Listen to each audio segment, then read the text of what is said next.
રાજકોટ જિલ્લાના ઉપલેટામાં રાષ્ટ્રીય એકતા સમિતિ દ્વારા ભારતીય વીર જવાનોની વીરતા અને શૌર્યને બિરદાવવા તિરંગા યાત્રા યોજાઈ। કાશ્મીરના પહેલગામ થયેલ હુમલા અને ભારતીય લોકોએ જીવ ગુમાવેલ જેના વળતા જવાબમાં આપણી ભારતીય સેનાના જવાનોએ જલબતોડ જવાબ આપી દુશ્મન દેશને તેમની ઔકાત યાદ અપાવી દીધી હતી અને દુશ્મનોના દાંત ખાટા કરી દીધા હતા। જેમાં આપણી ભારતીય સેનાના જવાનોએ દુશ્મન દેશના અનેક આતંકી અડ્ડાઓ નેસ્ત નાબૂદ કરી પહેલગામમાં થયેલ હુમલાનો જડબાતોડ જવાબ આપ્યો હતો, જેથી આવા વીર સપૂતો અને ભારતીય સેનાના વીર જવાનોની વીરતા અને શૌર્યને બિરદાવવા રાજકોટ જિલ્લાના ઉપલેટા શહેરમાં રાષ્ટ્રીય એકતા સમિતિ દ્વારા એક ભવ્ય તિરંગા યાત્રા યોજાઈ હતી, જેમાં ઉપલેટા શહેરના દરેક જ્ઞાતિ જાતિ તેમજ દરેક સમાજના લોકો હિન્દુ, મુસ્લિમ સમાજ અને વોરા સમાજ સહિત વેપારીઓ, આગેવાનો, વડીલો, બાળકો અને મહિલાઓ સહિત મોટી સંખ્યામાં લોકો ઉપસ્થિત રહી તિરંગા યાત્રામાં જોડાયા હતા અને ભારતીય સેનાના જવાનોને તેમની વીરતા અને બહાદુરીને બિરદાવી હતી। મારું નામ ડાયાભાઈ ગજેરા, કિસાન સભાનો પ્રમુખ છું।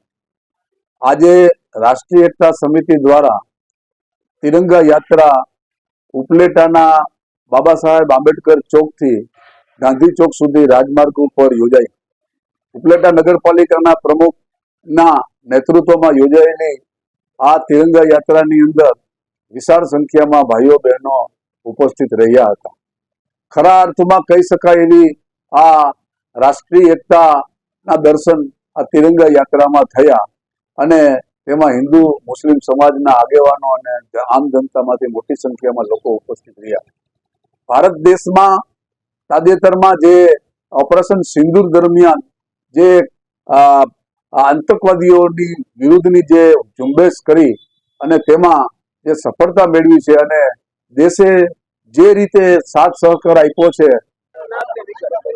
મારું નામ રવિ માકડિયા, રાજકોટ જિલ્લા ભાજપ મહામંત્રી। સમગ્ર ગુજરાત અને સમગ્ર ભારતની અંદર એક સાથે 17 તારીખથી લઈ અને 23 તારીખ લગીની તિરંગા યાત્રા દરેક મંડળની અંદર, રાજકોટ જિલ્લાની અંદર 17 મંડળની અંદર આયોજન થયું હતું।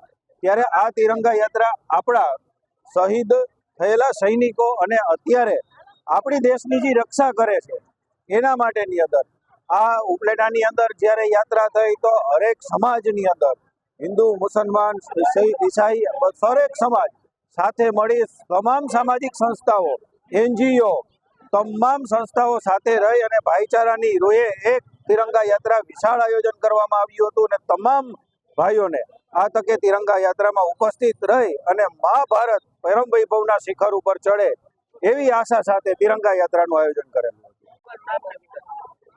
ઉપલેટા નગરપાલિકા પ્રમુખ, આજે આ જે તિરંગા યાત્રા ઓપરેશન સિંદૂરના સફળતા ઉપર ને જે દેશ અને સેના ઉપર ગર્વ થાય છે, આજે આ યાત્રામાં આપણા ધારાસભ્ય શ્રી મહેન્દ્રભાઈ પાડલિયા, નગરપાલિકાના પ્રમુખ, ઉપપ્રમુખ, કારોબારીના ચેરમેન અને તમામ મારી નગરપાલિકાની ટીમ આજે આ 18 વર્ષનું કહેવામાં એક કહેવત છે કે 18 વર્ષનું 12 વર્ષનું મળ્યા છે તમામ, એટલે આજે આ એકો એક વરણ બધી જ્ઞાતિ, સ્વર્ણ જ્ઞાતિના ભાઈઓ અને બહેનો આ યાત્રામાં જોડાણા છે। આજે આ એકતા બતાવાય છે કે આજે અમે બધા એક છીએ। આ તિરંગા યાત્રાનું બસ સ્ટેન્ડ ચોકથી બાવલા ચોક, ભગવતસિંહ ચોક અને ગાંધી ચોક સુધી આ યાત્રાનું અમે આ યાત્રા આજે સફળ બનાવી છે।